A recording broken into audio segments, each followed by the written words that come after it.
Hi, everyone. Welcome to today's PENTalk. I'm Beth Parker with Pentegra. We're glad you joined us today.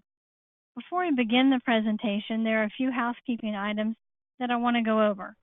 If you have any questions, please submit them through the question box located on the control panel on your screen. We'll answer as many questions as time allows, as we want to ensure we are respectful of your schedule and end on time. And if we don't get to your question during the presentation, we'll definitely follow up with you afterwards. Stored on your control panel in the handout section is a copy of today's presentation that you may download now or at any point during the webinar. Let's get started. I'm excited to introduce Scott McCarthy. Scott is an Assistant Vice President and Senior Consultant for Pentegra. He's been here for almost 19 years.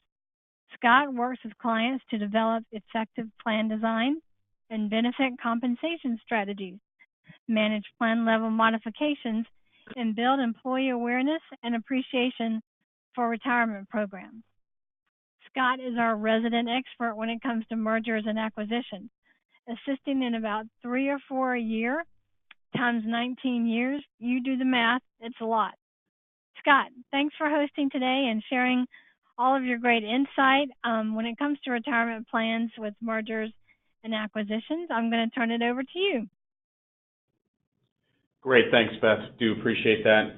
And good afternoon, everybody. As Beth mentioned, my name is Scott McCarthy with Pentegra, and I'm really glad you're able to join me today for today's PENTalk. Don't forget about me, retirement plans during mergers and acquisitions. And as Beth mentioned, this is being recorded and will be available in the next day or so for you to access on our website for future reference. So getting started. We have scheduled today 30 minutes for today's presentation, and as you can see, we have a pretty full agenda. We're going to start off with talking about merger and acquisition landscape, the initial due diligence, or things to think about or know early on in the process, retirement plan options and which options are best or what to consider, a plan due diligence checklist. Really, it's a list of documents or information that you'll need to know during a merger and acquisition due diligence time frame. And then finally, we're going to be wrapping it up with some key considerations. Again, if time allows, I'll be happy to field any questions at the end of the presentation. If not, I'll respond to those via email. So, to keep things interesting, we're also going to have a couple of polling questions throughout the presentation. And so we're going to start off with the first one actually right now.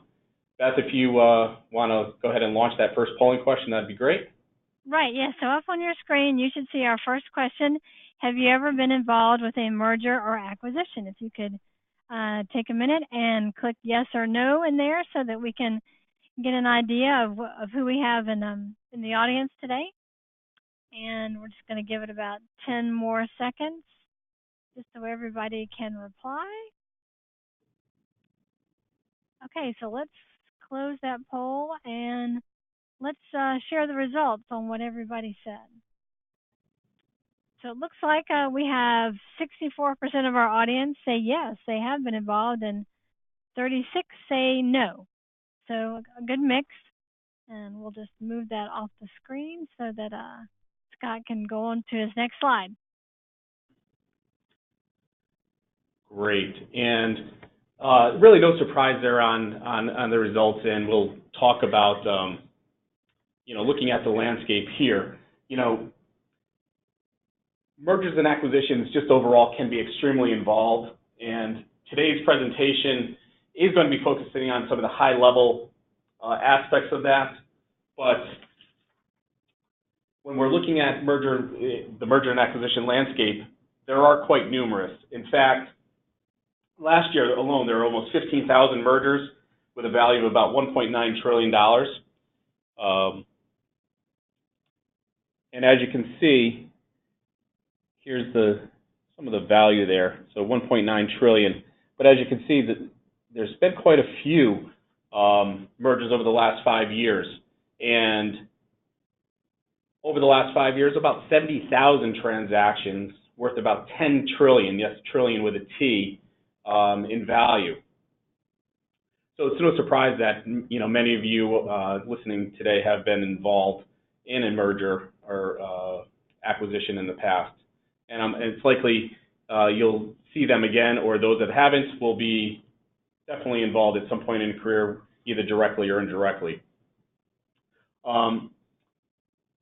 There's been a pretty high-profile merger recently with Disney purchasing Fox assets. I'm not sure if many of you heard about that one, but that one was just valued at $71 billion just the other day. When we look at merger activity by industry, really no industry is left out. Based on value, financial services is number one, and that's probably really no surprise to many of PENTagra's financial institution clients listening to this webinar today. Number two is followed by energy and power, and then the materials wrapping up number three is in terms of the top three. So why are there so many mergers and acquisitions? Honestly, we could probably devote an entire PENTalk on that topic alone. But suffice to say, there's really many reasons that companies merge or acquire other firms. Growth is a really common reason. It's a fast way to grow or expand a business, gain economies of scale. Other reasons might be a defensive posture. Perhaps there's a new technology or service, that's being offered by a new company or a startup, and the buyer might see that as a threat and want to bring them into the fold and work directly with them. You've heard the old saying, right? That, if you can't beat them, join them. So that's one of the that could be another reason. Finally, it could be just the result of changing business requirements. More and more regulation is out there, so sometimes it just makes sense for companies to come together. That's going to bring us to our next polling question. Beth, if you don't mind. Right. So we want to see if any of you are currently aware of a merger or an acquisition that your organization might be preparing for. So if you'll take just a minute and answer yes or no on that. All right. Just about everybody's responded. We'll give it just about 5-10 more seconds.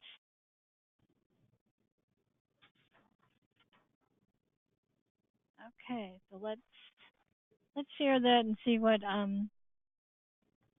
audience is looking at. So most of you don't know of one that is pending. That's 85%, while 15% of you do have one that is about to happen, is pending. All right. Well, thanks, Beth. I actually find that a little bit surprising given the number of acquisitions going on. But so if you're not aware of one, listen closely, or I'm sure you'll see one very soon.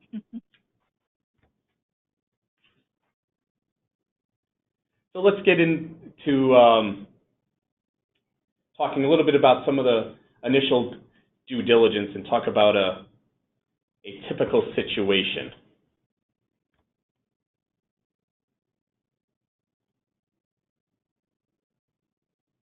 Just waiting for my slide here.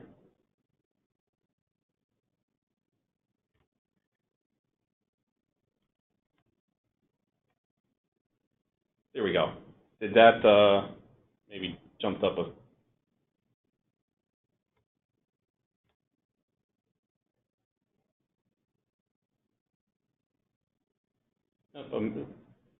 All right. Missing a slide here. Sorry about that, of what I wanted to see. So I wanted to talk a little bit about a typical situation that could occur in mergers and acquisitions. So as you're getting ready to, as mergers are coming about, really what's happening is the owner or senior management's really have been negotiating for quite a long time. Likely the talks have been happening for months or even for years. If the HR department or folks were involved, likely they're focusing more on healthcare and or payroll issues or staffing concerns. But one thing we do know is that once the acquisition does happen and a deal is reached, everyone wants to rush through and get the deal closed as soon as possible. You know, it's really at that point that where everyone wants to or remembers the retirement plans and they scramble on what to do. So don't forget about the retirement plans. And this is where you want to involve service providers, the retirement plan service providers, really as soon as possible. You know, that includes your advisors, your record keepers. That includes, you know, TPAs, your ERISA counsel. So anyone that could be involved in that is who you want to include. If you need to, I'm going to pause here just 1 second. I want to something.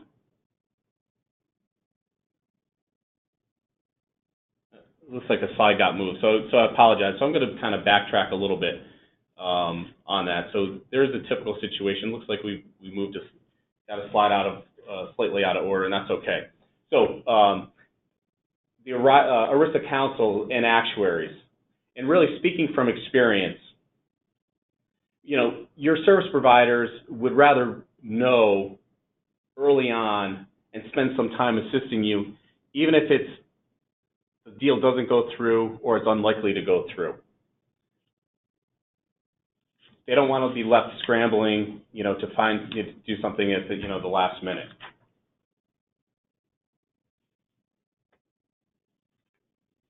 So, part of the initial due diligence, you know, some things are pretty obvious, you know, when you're looking to move forward with the merger and acquisition. You want to identify all the plans, the retirement plans for both the buyer and seller. You know, that really sounds simple, but it really is not. There are many names that the retirement industry has placed on retirement plans. So the person that's helping completing some of this due diligence or looking at it, it's possible they just may not be aware of what the plan's called. You know, so what's in a name? Does the organization have a 401k plan, a 457, a 401a, a profit sharing, pension plan, top hat plan, non-qualified plan, money purchase, cash balance, executive plan, and the list can go on. So whoever's tasked with listing the plans or asking questions about the plans really just may not be familiar with all the various plan nomenclature that's out there, or perhaps there's a plan that was grandfathered and not for current employees, or maybe even a plan that was perhaps just for some of the executive team that's long retired but been sitting there for quite some time. We often learn about a plan really well into a merger. Sometimes they're uncovered after the merger, after the merger has even been closed. So spend some time asking the right questions and talking to folks just to see if you could identify the plans, because that's really what's once you know all the plans, that's how you could formulate a strategy and determine the best possible options to take on how to handle those plans.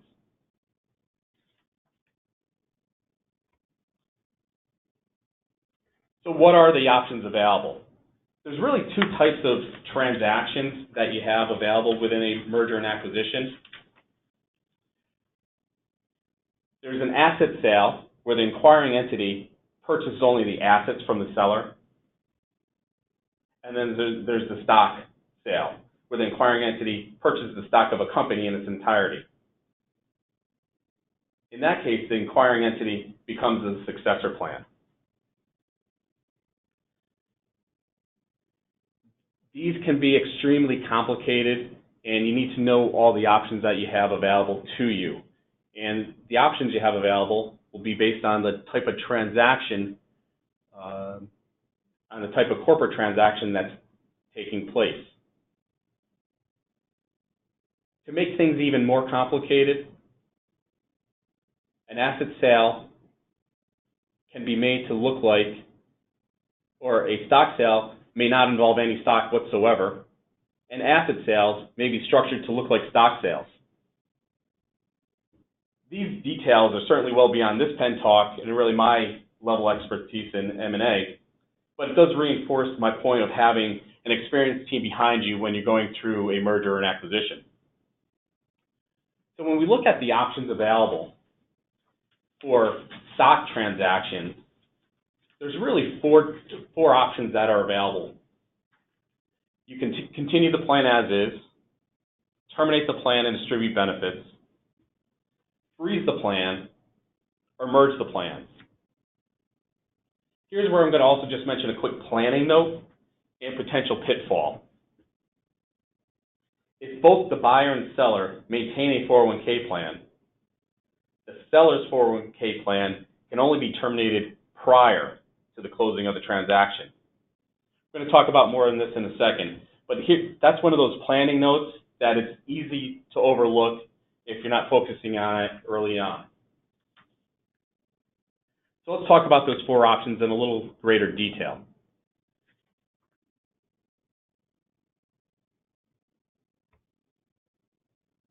Okay, plan terminations.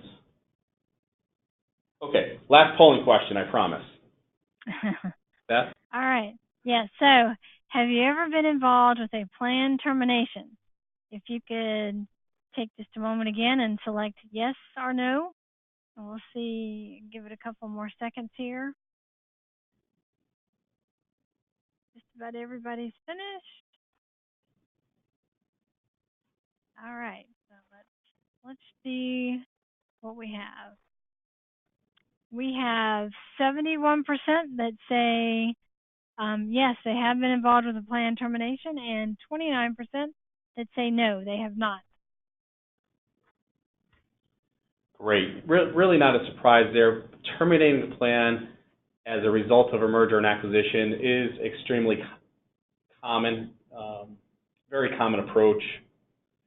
For those of you that may not be as familiar, what is a planned termination? A planned termination requires all assets to be distributed from the plan's trust. So you're basically liquidating the plan and the plan's going away. This process overall can take, on average, several months to a year or more to complete. I've even seen it in some cases where it's been over 2 years to complete, especially if you're terminating a defined benefit plan and filing for an IRS determination letter. So that process, again, can take quite a long time. A lot of factors go into what's involved on the timing of a planned termination. However, for planned termination, there are certain requirements that have to be considered, or completed. First of all, plan amendments are going to be required to terminate the plan, possible board action. A review of the plan is not needed, what's known as benefits, rights, and features comparison. That is not required, and I'm going to talk about that a little bit in another slide or two. Participants can roll over their assets or their account balance to the successor to the buyer's plan, if the plan so permits, and most do. So participants, again, have some options to take of what they're going to do with their account balance, with their money. And here again, just to reinforce, if both the buyer and seller are maintaining a 401k plan, it really has to be done, the terminating plan really has to be done prior to the acquisition. So oftentimes, what you'll see written is the plan is terminating on the day prior to the close of the acquisition, some language like that. But if not, that can really complicate things if plan termination is was really desired. So in some cases, a plan termination might be your only option. An example might be if there's a non-qualified executive plan where the CEO of the selling entity is retiring at the close of the merger. Well, that's going to leave the plan really with no participants. So really, the only option is to have is to terminate the plan, since there'd be nothing to merge or to continue on if there's no participants remaining. So understanding and identifying all those plans up front, again, is something you need to really be aware of in the due diligence process.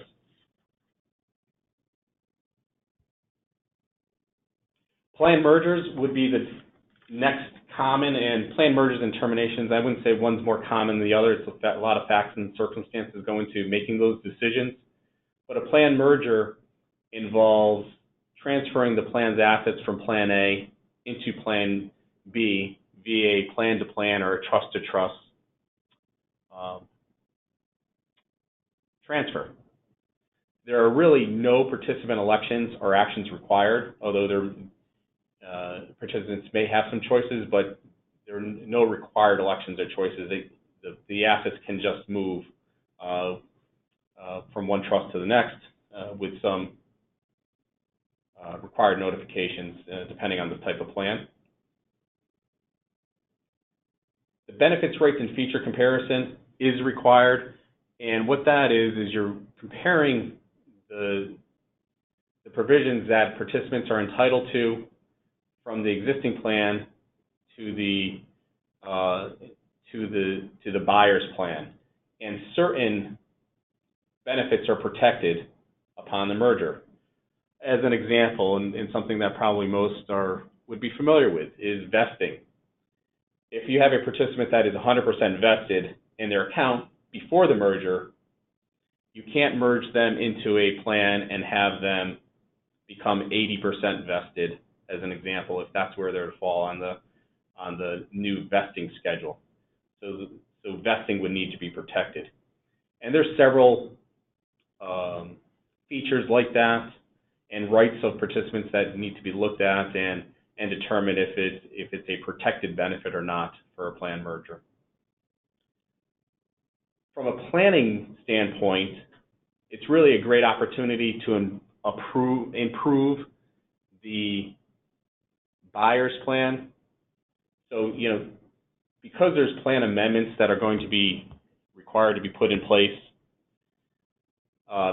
now would be a great time to look at that plan and to see if there's any enhancements or any plan provision changes that you'd like to make at the same time.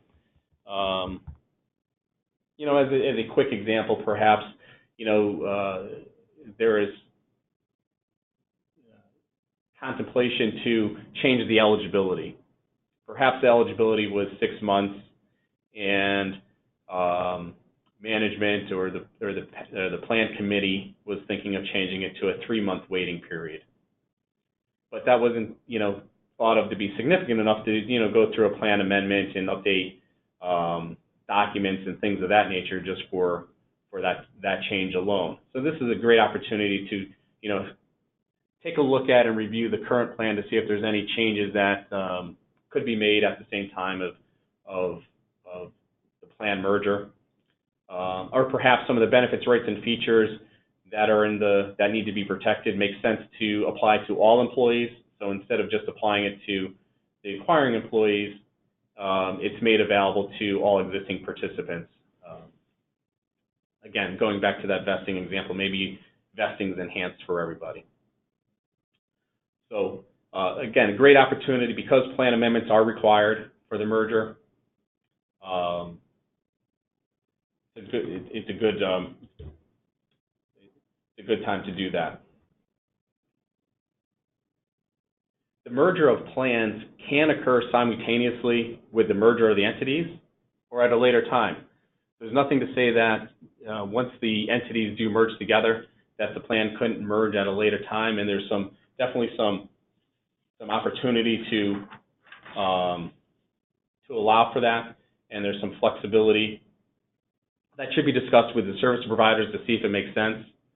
It could be just for the purpose of just because of time.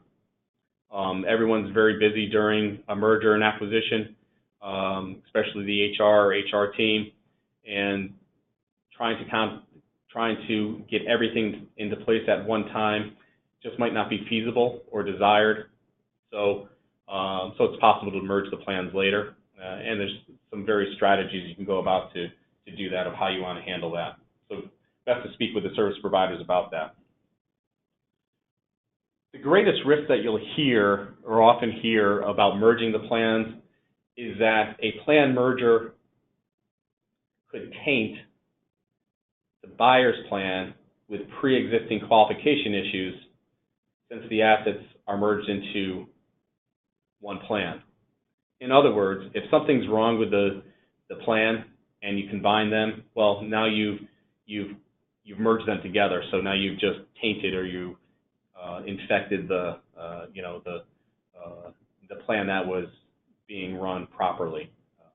So proper and thorough due diligence definitely has to take place and should take place prior to merging the plans, to avoid any possible future liability that could occur from that.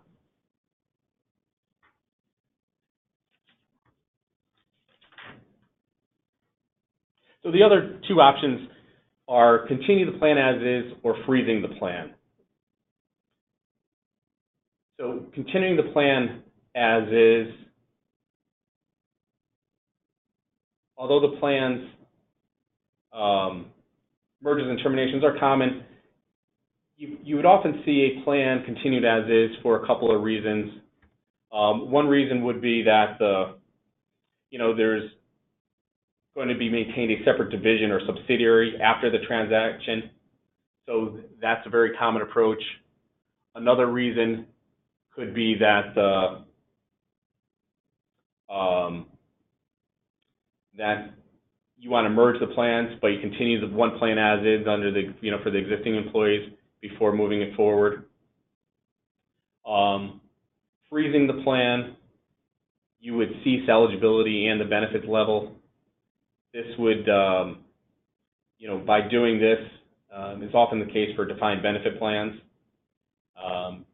and where maybe it's it's not cost effective to terminate, or it's just too expensive.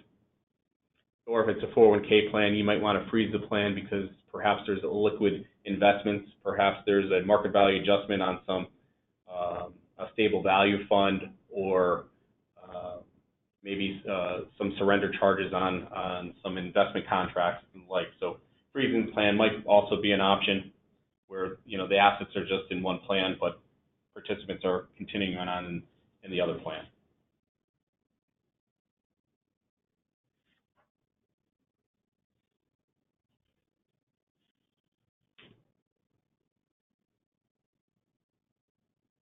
So under the asset transaction option, so we just talked about a lot of the stock plan options. Under the asset transaction, really, and this is actually my Disney Fox example. If you read that or heard about that, it said Disney buys Fox's assets. So they went more of this route. And in this case, the buyer generally would not assume the seller's plans. Although, again, it's the complexity. It could be negotiated in the merger or in the purchase agreement. The acquired employees may become part of the buyer's plans. This may allow for a distributable event to occur. So employees might be able to take a distribution from so the employees that come over as part of the transaction may be able to get a distribution from their prior company's retirement plans. So the distributable event could occur.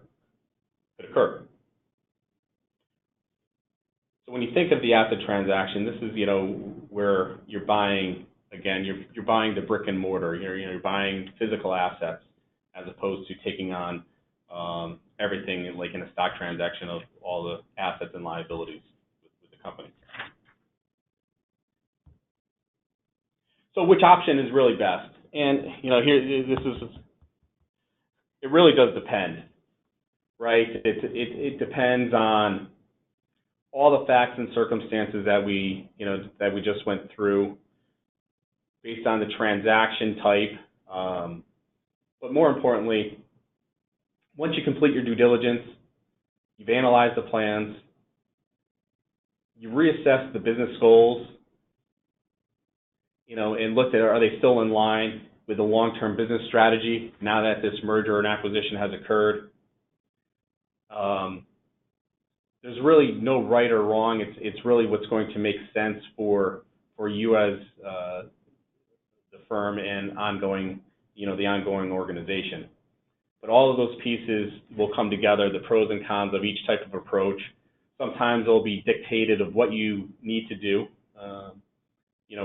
If there's qualification issues, as an example, you're not going to merge the plan.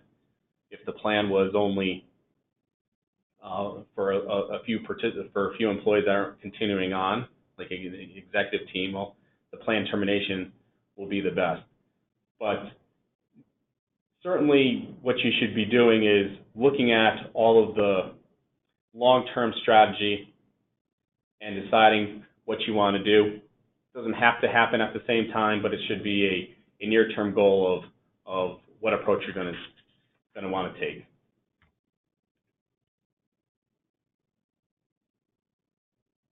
So here's a quick plan due diligence checklist, and this is something, for a reference point. I'm not going to go through all of this slide in too great a detail here. First appearance, when you're looking at this and the number of documents and years involved of reviewing and reading information, could seem overwhelming. Certainly we as service providers get it too. We understand that. And we also understand this is only one small part of the overall merger due diligence process. So again, involve your service providers, whoever that may, include, whoever might be the best fit, be it the advisor, your third-party administrator, your record keeper, ERISA counsel, et cetera, and let them help with this process. And that goes for on the buyer and the seller side. Take a look at that, and let your service providers talk to each other on both sides. Confidentially, of course. Let them help. They're there and they do want to help.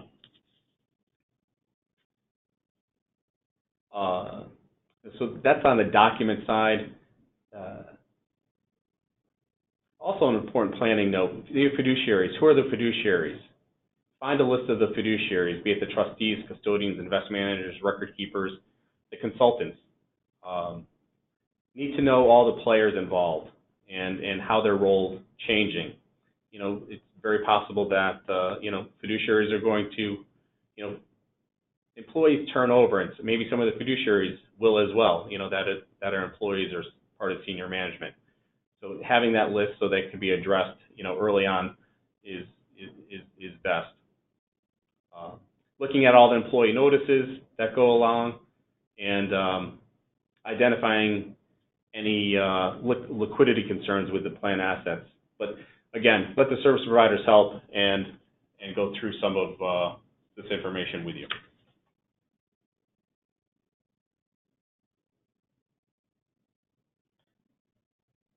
So in summary, what are some of the key takeaways from this afternoon? Really, notify your service providers as early as possible in the process. Complete a thorough due diligence of the seller's plans. Decide on a treatment of the plans, how you're going to proceed, again, as early as possible. And finally, really cross-reference the purchase agreement. So the purchase agreement of the entities. What you don't want to have happen is find that the attorneys from both parties have been talking and decided how the plans are going to be treated, but management or employees have decided on a different approach. So make sure that those decisions are really in lockstep with each other. Finally, really, and I didn't talk a lot about this earlier, but communicate, communicate, communicate. Keep the employees in the know. Make sure that they understand their options. set appropriate expectations. Nothing's worse than having employees going through really what could be a stressful time for them, believing that they might receive some retirement income or their the money from their retirement plans sooner than will be might be possible, because because unwinding a plan, emerging plan, does take time. There could be a delay in that, so keeping the employees informed and what their options are really critical to all of that. And finally, really, if the plan's appearing or seems more complex, defined benefit plans are an example, some non-qualified executive benefit plans, they probably are, and you may have to involve others, or get second opinions on those plans to see how they should be treated, to identify, perhaps liabilities, involving the actuaries on pension plans, or if there's stock involved, perhaps of how the stock's being valued, et cetera. So really, with all of these suggestions and the help from your service providers early on in the process, your service providers will thank you, and so will your plan participants. So, thank you for taking the time today. We are a little bit over on time. I'm not sure if there's any questions, but thanks again. Hey, Scott, we do have one or two questions, and I know we are just a few minutes over. I'm going to see if we can wrap this up in just a minute or two by answering a couple of these. And again, if you want to submit a question that you have, and we'll be sure to get back to you if we don't read it out. We have two that have been in there for a while. So one is testing impacted when plans merge? Sure. Yeah, and I assume that that's referring to compliance testing of like 401k plans, et cetera. And the short answer there is yes, but there are some special rules that come into play, for mergers, plan mergers, for testing purposes, and there's a transition period or a transition window, that's allowed. So again, short answer is yes, but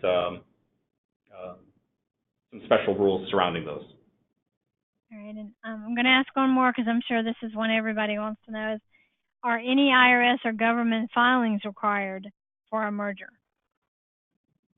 Yeah, great question. Didn't get too much into the details of some of the mechanics there, but and again, yes, there are different filings may be necessary or perhaps recommended, depending on the option that's selected.